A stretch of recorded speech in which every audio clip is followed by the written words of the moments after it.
बाळासाहेबांच्या तमाम शिवसैनिकांना तुमच्या ह्या अनिश गाढवेचा, बाळासाहेबांच्या या कडवट शिवसैनिकाचा आणि शिवसेनेच्या प्रवक्त्याचा मानाचा जय महाराष्ट्र।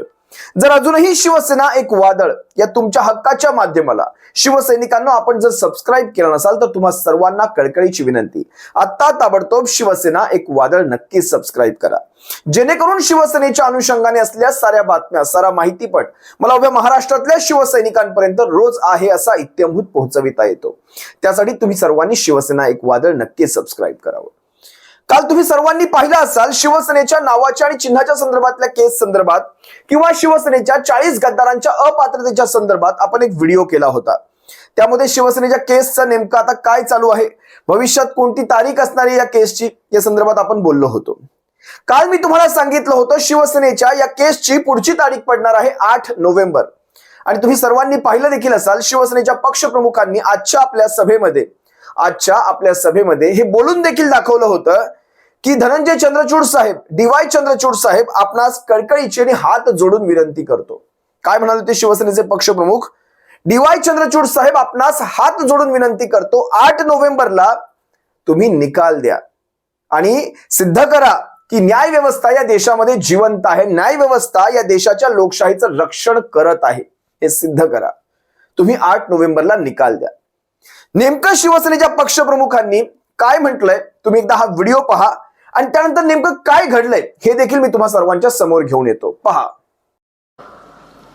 मी आता येता बातमी कोणीतरी मला सांगितले की येत्या 8 तारखेला काहीतरी आता सुनावणी लावलेली आहे सर्वोच्च न्यायालयात शिवसेनेच्या नाव आणि निशाणीबद्दल। मधल्या काळात आपण बातमी वाचली की न्यायदेवतेच्या डोळ्यावरची पट्टी काढले।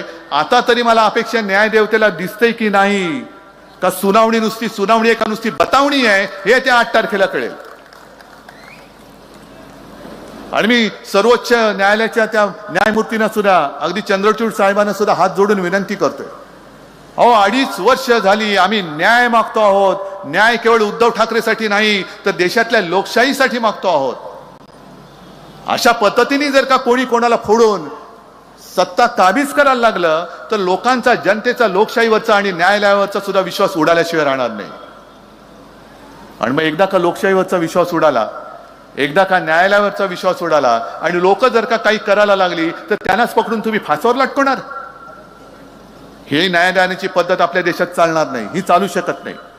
म्हणून 8 तारखेला मी हात जोडून विनंती करतोय की सुनावणीची बतावणी करू नका, आम्हाला जो न्याय आहे ही आमची शिवसेना। अहो माझं नाव तुम्ही दुसऱ्याला नाही देऊ शकत, जे नाव माझ्या वडिलांनी आणि माझ्या आजोबांनी दिलं हे नाव कोणाचाही अधिकार नाही, नाव देण्याचा नाही, निशाणी देण्याचा द्या, कारण तो अधिकार तुमचा आहे, निवडणूक आयोगाचा आहे।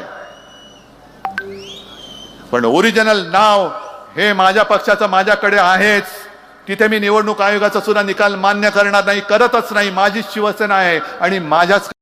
या व्हिडिओमध्ये शिवसेनेचे पक्षप्रमुख अतिशय पोटतिडकीने बोलताना आपल्याला दिसत आहेत। ते काय म्हणाले? अतिशय स्पष्ट शब्दात म्हणाले की काही दिवसांपूर्वी मी एक बातमी ऐकली, म्हणजे आता न्यायदेवतेच्या डोळ्यांवर ती काळी पट्टी नसणार आहे आणि न्यायदेवतेच्या हातामध्ये आता तलवार जाऊन ते संविधान आलेलं आहे। याचा अर्थ अतिशय स्पष्ट आहे, आता त्या संविधानाचं संरक्षण करण्याची जबाबदारी आता ही न्याय देवतेची आहे। आणि डोळ्यावरची पट्टी गेली आहे याचा अर्थ स्पष्ट आहे, आता उघड्या डोळ्यांनी न्याय होताना पाहिल, न्याय होताना पाहिल, अन्याय होताना नाही, न्याय होताना पाहिल। म्हणजे समोरच्याच्या बाबतीत न्याय होतोय की अन्याय होतोय आता हे न्याय देवतेला दिसेल, कारण आता पट्टी नसणार आहे। ते शिवसेनेच्या पक्षप्रमुखांनी स्पष्टच केलं।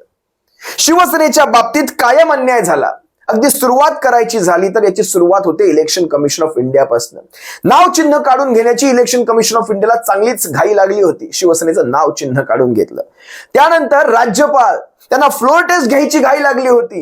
विधानसभेचे अध्यक्ष त्यांना त्या 16 आमदारांना अपात्र करायचं नव्हतं, त्या 40 गद्दारांना अपात्र करायचं नव्हतं आणि काही अर्थी जर 4था क्रमांक लावायचा झाला तर न्याय व्यवस्था देखील याच्यामध्ये आहेत। याचं कारण स्पष्ट आहे, तुम्हाला सांगतो।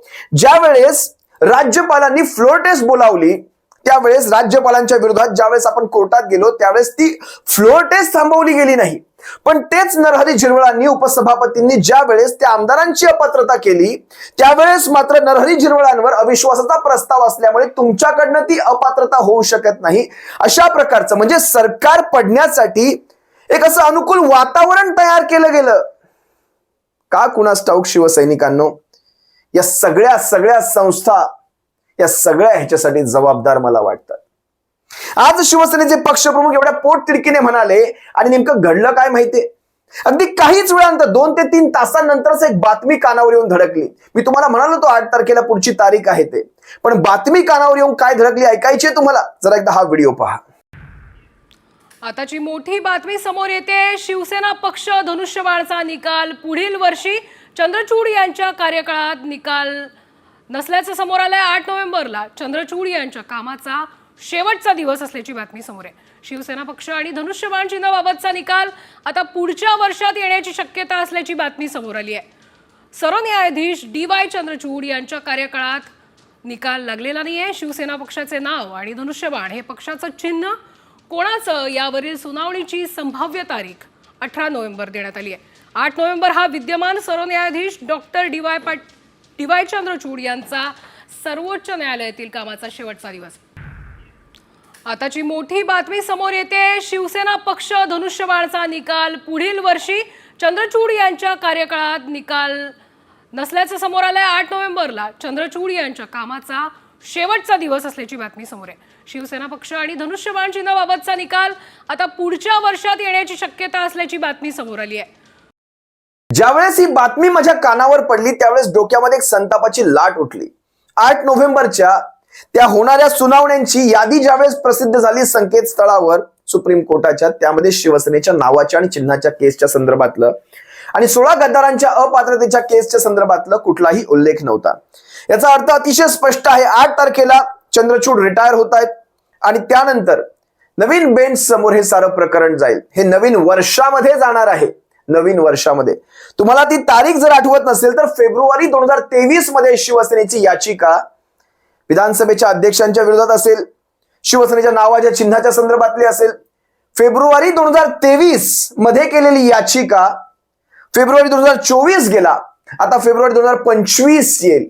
2 वर्ष फक्त तारीख मिळायला जाते. किती? 2 वर्ष तारीख मिळायला. न्याय दूरच राहिला. आणि ही रेअरेस्ट टू रेअर केस होती बरं का. अति दुर्मिळातली दुर्मिळ केस. म्हणजे या सगळ्या केसवर देशाच्या लोकशाहीचं भवितव्य अवलंबून असलेल्या केसच्या बाबतीत जर अशी अनास्था दाखवली जात असेल तर विचार करा न्याय व्यवस्थांचे, त्या न्यायालयांचे घोंबरे का कायम झिजलेले असतात. हा साधा प्रश्न आहे माझा. निकालाची तारीख आता 2025 मध्ये जाणार आहे. मला तर कधी कधी गंमत वाटते. 25 मध्ये काय केलं जाईल माहितीये का? 25 मध्ये तुम्हाला तारीख मिळेपर्यंत 2026 उजाडेल. 26 मध्ये म्हणतील सबमिशन्स करा तुमच्या परत न, कारण तो बेंच तयार होता. तो बेंच नवीन कोण बेंच असणार, कोण 5 जजेस असणार, कशा प्रकारे ते होणार. 5चा असेल, 3चा असेल, 7चा असेल, 10चा असेल. या सगळ्यामध्ये 2025 जाणार. 26 पर्यंत तारीख मिळणार नाही. 27 पर्यंत सबमिशन्स करायला सांगणार. 28 ला मग एखादी तारीख शोधायचा प्रयत्न होणार आणि 29 ला पुढचे जज रिटायर होणार. समजतंय तुम्हाला? त्यानंतर नवीन रिटायरमेंट, नवीन सोहळा, त्यानंतर पुन्हा एकदा क्रम सांगू परत काय तो मगाचा क्रम. आपल्या सगळ्यांना क्रम माहितीये. पुन्हा सबमिशन्स, तारीख पे तारीख. हा विनोद झालेला आहे आता. 9 नोव्हेंबर यांच्या कार्यकाळाचा शेवटचा दिवस म्हणजे 8 तारीख शेवट आणि 9व्या तारखेला नवीन जजेसची तिथे नेमणूक होणार आहे. असो काय फरक पडतो जर तिथे न्यायच होणार नसेल तर कोणीही यावं.